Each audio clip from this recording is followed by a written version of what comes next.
Hello, today I want to talk to you about artwork that you can do when you're going through a tough time. I haven't shared this with you guys before, but when I was 17, I lost my mum to breast cancer.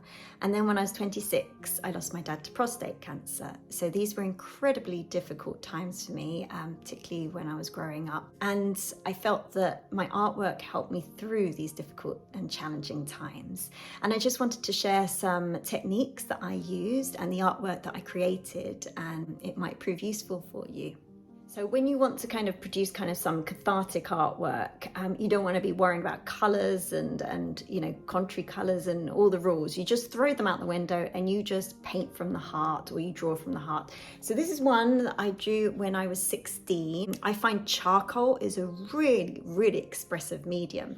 This was just a sketchbook that I had from when I was an early teen, and when I was going through the problems, dealing with that my mum was very sick, and also dealing with things that you deal with when you're a teenager. You've got exams at school, and this one, I can't remember exactly what I was feeling, but I think it's pretty self-explanatory, heartbreaking, someone in despair, lots of lightning going past, but this all just came from the heart. I didn't even think about what I was going to draw.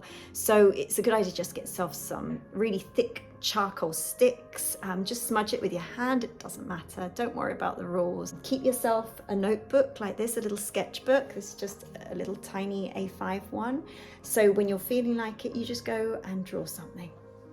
This one's from much later.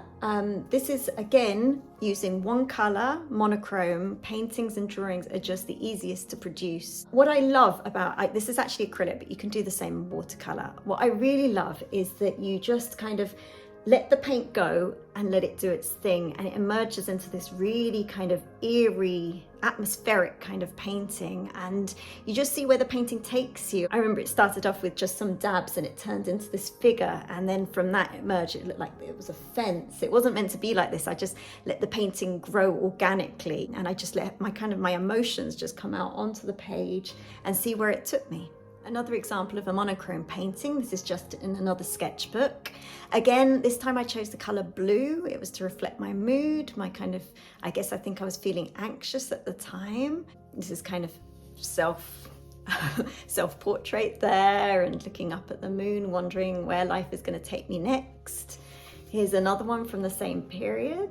Again, I just put the paint onto the page and just let it develop. These aren't planned. The best paintings are when you don't plan them, when you want them to kind of come from the heart, come from feelings. Just do it in a monochrome and just let it emerge and see what you create. You don't kind of plan, or it's not contrived. You've just got to let the paint take you, and it's a really adventurous time as well. So just a little example of when I'm feeling a lot happier, the kind of colours that I use. Again, this is a painting from the heart. This was to express joy. I let the colours do their thing. This wasn't meant to be a figurative painting. It just came out from some blobs that I did of paint and lots of water. This is an acrylic. I did it on canvas paper. These canvas paper notebooks are super, super good. So yeah, I just let the paints kind of merge into each other, and it looked like a hand. So I built up on that, and I saw the form of the hand, so I added a few more details, and this one emerged. So going back many, many years, I've even got the date there, 98. I was 16 when I did this self-portrait. Oh my goodness, how I've changed. But another thing that I do when I'm kind of going through quite a big monumental event in life, this was just before my mother died, was to draw a self-portrait, to remember how I felt in that moment. I've got a couple of self-portraits throughout my life, and I do them I stagger them over big life events. So obviously my mum being ill affected me a lot, and I just like looking at it. I know it's sad, and it's a really, really sad self-portrait, but I like looking back and looking into my eyes and I can kind of tell how I was feeling during that time. So another artistic technique that you can do is just the plain simple doodle. So this is one from when I was 17, and this is a book where I've kept all my drawings since I was 5, so every year I tend to do a drawing. But just a really simple doodle. Just draw as if nobody's watching, or nobody's ever going to see them, because I don't think I'd ever be sharing this, I'm telling you that.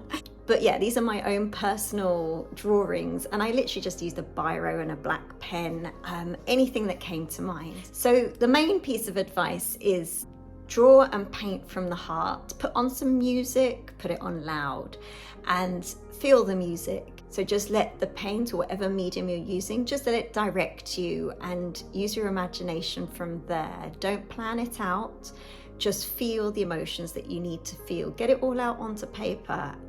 Cry if you want. Let all the emotions come out into that one piece of artwork. And remember to date it. You know, I like looking back and thinking, ah, yeah, that was when I was going through that particular stage or something, and that really helped.